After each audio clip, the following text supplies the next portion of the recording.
సొంత ఇల్లు లేని వారికి ప్రభుత్వం గుడ్ న్యూస్ చెప్పబోతోంది. ఇందిరమ్మ ఇళ్లపై ప్రభుత్వం కసరత్తు ప్రారంభించింది. 28వ తారీఖు నుంచి ఇందిరమ్మ ఇళ్ల కోసం దరఖాస్తులు స్వీకరించబోతోంది. అర్హులైన పేదలను గుర్తించి పథకాన్ని ఎంపిక చేయబోతోంది, పథకాన్ని అమలు చేయబోతోంది. ఈ పథకం కోసం అర్హులైన వారిని ఎంపిక చేయడానికి 28వ తారీఖు నుంచి దరఖాస్తులు స్వీకరించబోతోంది. 2 దశల్లో ఇందిరమ్మ ఇళ్ల నిర్మాణాన్ని పూర్తి చేయబోతోంది. ఫస్ట్ ఫేజ్లో సొంత స్థలం ఉన్న వాళ్లకు నిధులు సమకూర్చబోతోంది. సొంత స్థలం ఉన్న వాళ్లకు ఇంటి నిర్మాణం కోసం 5 లక్షల రూపాయలు ఇవ్వబోతోంది రేవంత్ ప్రభుత్వం. సెకండ్ ఫేజ్లో సొంత స్థలం లేని వారికి ఇళ్ల పట్టాలు ఇవ్వబోతోంది. ఇంటి నిర్మాణానికి నిధులు కూడా మంజూరు చేయబోతోంది. మొదటి ఫేజ్లో సొంత స్థలం ఉన్న వారికి డబ్బును సమకూర్చి ఇంటిని నిర్మించుకోవడానికి సాయం చేయబోతుంది. రెండవ ఫేజ్లో సొంత స్థలం కూడా లేని వారికి ఇళ్ల పట్టాలిచ్చి ఇంటి నిర్మాణం కోసం నిధులు మంజూరు చేయబోతోంది. ఇళ్ల డిజైన్ విషయంలో ఇంకా క్లారిటీ రాలేదు. 3 డిజైన్లను రాష్ట్ర ప్రభుత్వం పరిశీలిస్తోంది. ఆ డిజైన్లపై క్లారిటీ వచ్చిన తర్వాత వేగం పెరిగే అవకాశం ఉంది. సో 28వ తారీఖు నుంచి దరఖాస్తులు స్వీకరించబోతున్నట్టుగా తెలుస్తుంది. మరింత సమాచారం మా ప్రతినిధి మధుతో మాట్లాడదాం. మధు, ఏంటి డిజైన్లలో క్లారిటీ రాకపోవడానికి కారణం ఏంటి? అంటే ఏ డిజైన్లను పరిశీలిస్తున్నారు? 28వ తారీఖు నుంచి మొదటి ఫేజ్ దరఖాస్తులు స్వీకరించబోతున్నారా? ఎగ్జాక్ట్లీ డబుల్ బెడ్రూమ్ ఇల్లు గత ప్రభుత్వం ఏదైతే ప్రతిష్టాత్మకంగా తీసుకోవడం జరిగిందో గందరగోళమైనటువంటి పరిస్థితి నెలకొందంటే కొద్ది మందికి వచ్చాయి, ఇంకా చాలా మంది అర్హులు ఉన్నారు. వాళ్ళందరికీ ఇళ్ల నిర్మాణం నుంచి వాళ్ళందరికీ అందజేయడం అనేటువంటిది పెద్ద టాస్క్ గా భావిస్తా ఉంది. సో ఇట్లాంటి సందర్భంలో గత ఎన్నికల్లో మొన్న జరిగినటువంటి సార్వత్రిక ఎన్నికల్లో కాంగ్రెస్ పార్టీ హామీ ఇచ్చింది. సొంత జాగా ఉన్న వాళ్ళకి ఇల్లు కట్టుకోవడానికి 5 లక్షలు ఇస్తామన్నారు.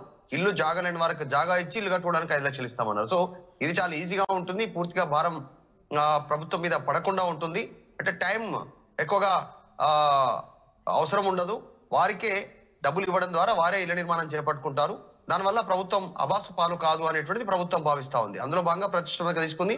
అనేక పథకాలతో పాటు ఇందిరమ్మ ఇల్లు కూడా ఇస్తామనేటువంటిది చెప్పడం జరిగింది. గ్రామ స్థాయిలో గ్రామాల్లోనే, మండల స్థాయిలో నగర స్థాయిలో నగరాల్లో వారికి ఉన్నటువంటి ప్రదేశాల్లో అక్కడే కేటాయిస్తామనేటువంటి ప్రభుత్వం చెప్పినటువంటి పరిస్థితి. దానికోసం కసరత్తు ప్రారంభమైంది. కాంగ్రెస్ ప్రభుత్వం ఏర్పడిన తర్వాత హామీల అమలు కోసం ఒక్కొక్క దానిపైన ప్రత్యేకంగా సమీక్ష నిర్వహిస్తున్నారు. పొంగులేటి శ్రీనివాస్ రెడ్డి గృహ నిర్మాణ శాఖ మంత్రి ఖమ్మం నుంచి గెలిచారు.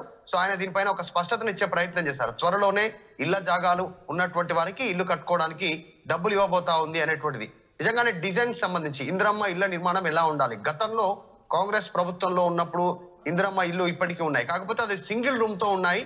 అది ఈసారి కాకుండా కాస్త పెద్ద ఎత్తున 2 రూములు ఉండేలా, అటాచ్డ్ బాత్రూమ్ ఉండేలా, ఒక కిచెన్ ఉండేలా ఈసారి అంటే డబుల్ బెడ్రూమ్, యథావిధిగా డబుల్ బెడ్రూమ్ లాగానే ఇంకా కాస్త డిజైన్ డిఫరెంట్ గా ఉండేలా ఆ నిర్మాణం కోసం చూస్తా ఉన్నారు. 3 డిజైన్లు చూస్తా ఉన్నారు. అందులో ఏది ఫైనల్ అవుతుందో ఆ డిజైన్ ఫైనల్ చేసేటువంటి అవకాశం కనిపిస్తాం. సో ఇప్పటికే కాంగ్రెస్ ప్రభుత్వం అనేక పథకాల పైన అమలు కోసం దృష్టి పెట్టినటువంటి నేపథ్యంలో ఇది చాలా కీలకంగా ఉంది. మరి సొంత జాగా లేనటువంటి వారి కోసం ఎట్లా అంటే, సొంత జాగా లేనటువంటి వాళ్ళని గుర్తిస్తారు, అర్హులను గుర్తించి వారికి సొంత జాగా ఇస్తారు, తర్వాత డబ్బులు ఇస్తారు. ప్రస్తుతానికి మాత్రం సొంత జాగా ఉండి అనుకూలంగా ఉన్నటువంటి వారికి డబ్బులు ఇవ్వడానికి మాత్రం సిద్ధమైనట్టుగా తెలుస్తా ఉంది. డిజైన్ లోపానికి సంబంధించి దాంట్లో స్పష్టంగా ప్రభుత్వం కొన్ని చాలా మైన్యూట్ గా ఆలోచన చేసే ప్రయత్నం చేస్తా ఉంది. ఉమ్మడి కుటుంబంలో ఉన్నటువంటి వాళ్ళు, పెళ్ళైన వాళ్ళు, సపరేట్ అయినటువంటి వాళ్ళు, సో వాళ్ళందరూ కూడా అప్లై చేసుకునేటువంటి అవకాశం ఉంటుంది. వారందరికీ కేటాయించేలా ప్రభుత్వం నిర్ణయం తీసుకుంటుంది. ఇక నగరంలో ఉన్నటువంటి వాటిలో ఒకే జాగాలో, ఒకే ప్లేస్ లో, ఒకే డిజైన్ లో, ఒకే విస్తీర్ణంలో ఇళ్ల నిర్మాణం చేపట్టాలి కాబట్టి దానికోసం కూడా కసరత్తు చేస్తా ఉంది.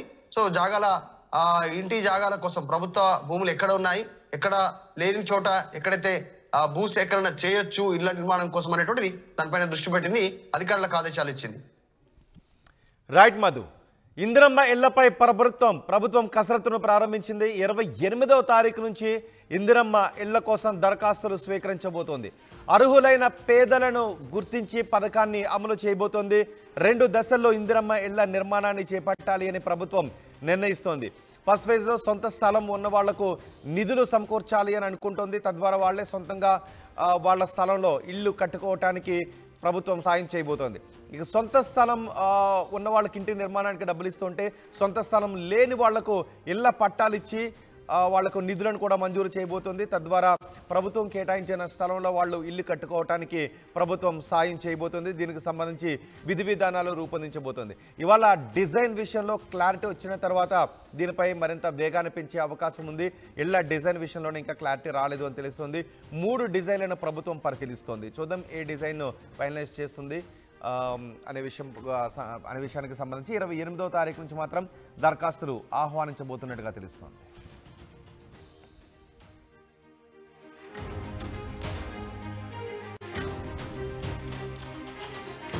సింగిల్ రూమ్ తో ఉన్నాయి. అది ఈసారి కాకుండా కాస్త పెద్ద ఎత్తున 2 రూములు ఉండేలా, అటాచ్డ్ బాత్రూమ్ ఉండేలా, ఒక కిచెన్ ఉండేలా ఈసారి అంటే డబుల్ బెడ్రూమ్ యథావిధిగా డబుల్ బెడ్రూమ్ లాగానే ఇంకా కాస్త డిజైన్ డిఫరెంట్ గా ఉండేలా ఆ నిర్మాణం కోసం చూస్తా ఉన్నారు. 3 డిజైన్లు చూస్తా ఉన్నారు. అందులో ఏది ఫైనల్ అవుతుందో ఆ డిజైన్ ఫైనల్ చేసేటువంటి అవకాశం కనిపిస్తాం. సో ఇప్పటికే కాంగ్రెస్ ప్రభుత్వం అనేక పథకాల పైన అమలు కోసం దృష్టి పెట్టినటువంటి నేపథ్యంలో ఇది చాలా కీలకంగా ఉంది. మరి సొంత జాగా లేనటువంటి వారి కోసం ఎట్లా అంటే సొంత జాగా లేనటువంటి వాళ్ళని గుర్తిస్తారు, అర్హులను గుర్తించి వారికి సొంత జాగా ఇస్తారు, తర్వాత డబ్బులు ఇస్తారు. ప్రస్తుతానికి మాత్రం సొంత జాగా ఉండి అనుకూలంగా ఉన్నటువంటి వారికి డబ్బులు ఇవ్వడానికి మాత్రం సిద్ధమైనట్టుగా తెలుస్తా ఉంది.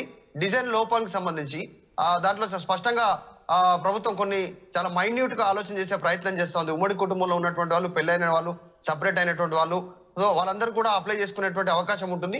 వారందరికీ కేటాయించేలా ప్రభుత్వం నిర్ణయం తీసుకుంటుంది. ఇక నగరంలో ఉన్నటువంటి వాటిలో ఒకే జాగాలో, ఒకే ప్లేస్ లో, ఒకే డిజైన్ లో, ఒకే విస్తీర్ణంలో ఇళ్ల నిర్మాణం చేపట్టాలి కాబట్టి దానికోసం కూడా కసరత్తు చేస్తా ఉంది. సో ఇంటి జాగాల కోసం ప్రభుత్వ భూములు ఎక్కడ ఉన్నాయి, ఎక్కడ లేని చోట ఎక్కడైతే భూ సేకరణ చేయొచ్చు ఇళ్ల నిర్మాణం కోసం అనేటువంటిది దానిపైన దృష్టి పెట్టింది, అధికారులకు ఆదేశాలు ఇచ్చింది. రైట్ మధు, ఇందిరమ్మ ఇళ్లపై ప్రభుత్వం కసరత్తును ప్రారంభించింది. 28వ తారీఖు నుంచి ఇందిరమ్మ ఇళ్ల కోసం దరఖాస్తులు స్వీకరించబోతోంది. అర్హులైన పేదలను గుర్తించి పథకాన్ని అమలు చేయబోతోంది. 2 దశల్లో ఇందిరమ్మ ఇళ్ల నిర్మాణాన్ని చేపట్టాలి అని ప్రభుత్వం నిర్ణయిస్తోంది. ఫస్ట్ ఫేజ్లో సొంత స్థలం ఉన్న వాళ్లకు నిధులు సమకూర్చాలి అని అనుకుంటోంది. తద్వారా వాళ్లే సొంతంగా వాళ్ళ స్థలంలో ఇల్లు కట్టుకోవటానికి ప్రభుత్వం సాయం చేయబోతోంది. ఇక సొంత స్థలం ఉన్న వాళ్ళకి ఇంటి నిర్మాణానికి డబ్బులు ఇస్తుంటే సొంత స్థలం లేని వాళ్లకు ఇళ్ల పట్టాలిచ్చి వాళ్లకు నిధులను కూడా మంజూరు చేయబోతోంది. తద్వారా ప్రభుత్వం కేటాయించిన స్థలంలో వాళ్ళు ఇల్లు కట్టుకోవటానికి ప్రభుత్వం సాయం చేయబోతోంది. దీనికి సంబంధించి విధి విధానాలు రూపొందించబోతోంది. ఇవాళ డిజైన్ విషయంలో క్లారిటీ వచ్చిన తర్వాత దీనిపై మరింత వేగాన్ని పెంచే అవకాశం ఉంది. ఇళ్ల డిజైన్ విషయంలోనే ఇంకా క్లారిటీ రాలేదు అని తెలుస్తుంది. 3 డిజైన్లను ప్రభుత్వం పరిశీలిస్తోంది. చూద్దాం ఏ డిజైన్ను ఫైనలైజ్ చేస్తుంది అనే విషయానికి సంబంధించి 28వ తారీఖు నుంచి మాత్రం దరఖాస్తులు ఆహ్వానించబోతున్నట్టుగా తెలుస్తోంది.